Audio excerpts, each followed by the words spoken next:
আলহামদুলিল্লাহ। দেশ দেশের বাইরের সকল ভাই বন্ধু মা ও বোনদের প্রতি তালিম টিভির পক্ষ থেকে সালাম। আসসালামু আলাইকুম রহমতুল্লাহ বারাকাতুহু। মিশকাত শরীফ। বস্তুত যে অবিশ্বাস করেছে আল্লাহকে, তার ফেরেশতাগণকে, তার কিতাবসমূহকে, তার রাসূলদেরকে এবং পরকালে সে নিশ্চয় সঠিক পথ থেকে দূরে সরে গেছে। সূরা নিসা আয়াত 136। তাকদীর সম্পর্কে সূরা হাদীদ এর 22 নং আয়াতে বর্ণিত আছে,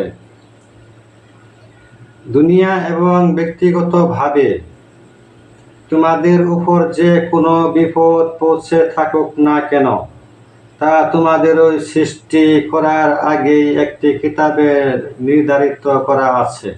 সূরা হাদীদ আয়াত 22। পুনরুত্থান সম্পর্কে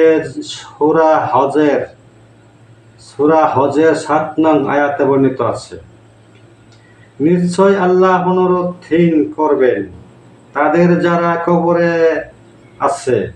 সূরা হজ আয়াত 7।